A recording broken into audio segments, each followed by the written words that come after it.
قرآن کریم کی جو آیت تلاوت کی میں نے کہ یا الذین آمنوا ادخلوا فی السلم کافہ، بزرگوں سے جاننے والے سے پوچھو کہ اللہ تعالیٰ فرمائے کہ اے ایمان والو اسلام میں پورے کے پورے داخل ہو جاؤ. آمنوا ادخلوا فی السلم کافہ ولا تتبعوا خطوات الشیطان، اور شیطان کی پیروی نہ کرو. شیطان ہم کو بہکاتا ہے، یہ داڑھی ہے ہمارے چھوٹی چھوٹی ہے، کیا وہ مسلمان نہیں ہے؟ ہم پینٹ بشرٹ پہن لیا کیا مسلمان نہیں ہے؟ فلاں پینٹ بشرٹ پہنتا فلاں پینٹ بشرٹ پہنتا کیا مسلمان نہیں ہے؟ ہم داڑھی تو مڈاتے ہیں، باقی تو ہمارے سب صحیح ہے. نہیں، ابھی ہم اسلام میں داخل نہیں ہوئے. وقت زیادہ ہو گیا، چھوٹی سی بات بتا دوں اس داڑھی پر. تقسیم کے وقت میں ایک تو مرزا غالب تھے اور ایک مرزا بیدی تھے. ذرا دل کے کان کھول کر سننا. ایک مرزا بیدی تھے تو انہوں نے کوئی نعت پاک پڑھی تھی اللہ کے نبی صلی اللہ علیہ وسلم کے بارے میں. تو ایک ایران سے چل کر ان کی زیارت کرنے کے لیے آیا. کیا ہوا؟ دلی میں بیٹھ کر انہوں نے نعت پڑھی تھی. اس ایرانی کو وہ نعت ایسی پسند آئی کہ وہ ایران سے چل کر دہلی میں ان سے ملاقات کرنے کے لیے آیا. گھومتے گھومتے مرزا بیدل کی گلی میں پہنچ گیا. او بھیا چپ ہو جاؤ، تمہارے بہت سنی، مجھے 2 گھنٹے تک 10-15 منٹ ہماری سن لو. تو مرزا بیدل کی گلی میں جب ہو گیا تو مرزا بیدل جو ہے نائی کی دکان پر بیٹھے ہوئے داڑھی منڈا رہے تھے. کیا کر رہے تھے؟ مرزا بیدل نائی کی دکان، حجام کی دکان پر بیٹھے ہوئے داڑھی منڈا رہے تھے. تو اس ایرانی نے کہا آغا ریشمی تراشی، جناب آپ کو داڑھی منڈا رہے ہیں، آپ کو داڑھی منڈا رہے ہیں. تو مرزا بیدل چونکہ شاعر تھے انہوں نے جس کہا بلے ریشمی تلاشم و دل کشمنی تلاشم. ہاں میں داڑھی تو منڈا رہا ہوں لیکن کسی کے دل پر چھری نہیں چلا رہا ہوں. سننا ہے؟ مرزا بیدل نے کہا داڑھی منڈا رہا ہوں لیکن کسی کے دل پر میں چھری نہیں چلا رہا ہوں، یعنی کسی کا دل نہیں توڑ رہا ہوں. وہ بھی چونکہ ایرانی تھا اور عاشق رسول تھا، اس نے کہا لا نہیں، بلے دل رسول می تراشم، می تراشی. ہاں آپ کسی کا دل تو نہیں تراش رہے ہیں لیکن آپ اللہ کے رسول کے کلیجے پر چھری چلا رہے ہیں. بات سمجھ میں آئی؟ میری بات نہیں، بزرگوں سے پوچھ لینا. کیا کہا اس ایرانی نے؟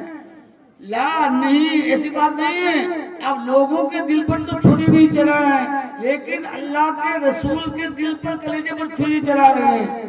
مورخین نے لکھا ہے کہ مرزا بیدل حجام کی کرسی پر بے ہوش ہو کر گر پڑے. مرزا بیدل حجام کی کرسی پر بے ہوش ہو کر گر پڑے. جب ہوش آیا تو اس نے کہا کہ جو بات آج تم نے مجھے کہی ہے کسی نے اس سے پہلے نہیں کہی ہے، آئندہ میں کبھی داڑھی نہیں منڈاؤں گا. کرو فیصلہ کرو، ہمارے ہاتھ میں فیصلہ. آج کی فیشن پسند ہے یا اللہ کے رسول کی محبت پسند ہے؟ بات سمجھ میں آئے نا؟ اور اندر کی بات بتا رہا ہوں، آپ خود ریڈیو ٹی وی سنتے رہتے ہو. اور آج تو یہ شیطان آیا نا، ایسا شیطان، بڑا شیطان، اس نے سارا بگاڑ کر دیا. اور تو اور شیطان کو بھی فرصت دے دی کہ اب تمہاری ضرورت نہیں، میں بہت ہوں. آپ کی بدلنے کی، آپ کو بگاڑنے کی اور آپ کو ختم کرنے کی پوری کوششیں ہو چکی ہے، ہو رہی ہیں. اور آپ جب نہیں بدلے تو انہوں نے تعلیم کے ذریعے سے آپ کو نوجوان لڑکوں اور لڑکیوں کو پھنسانا شروع کیا ہے. 4 بچوں کی مائیں ان شیطان کی وجہ سے اپنا گھر اجاڑ کر ان کے ساتھ جا رہی ہے. اور کچھ کہوں، ابھی کچھ دنوں پہلے ہمارے ایک اچھے ساتھی نے ہم کو بتایا کہ مولوی صاحب اس کی لعنت اور نحوست کتنی بڑی ہے کہ 5-7 دوست ایک جگہ بیٹھے ہوئے سب اپنا موبائل دیکھ رہے ہیں. کیا کر رہے ہیں؟ سب اپنا موبائل دیکھ رہے ہیں، کسی کا نہیں. اگر کسی ساتھی کو سانپ بھی کاٹ جائے تو دوسرے کو خبر بھی نہیں ہوتی. اس لیے ساتھیوں میری آپ سے گزارش ہے، میری ماں بہنوں سے بھی گزارش ہے، رکھو تو سادہ رکھو. یہ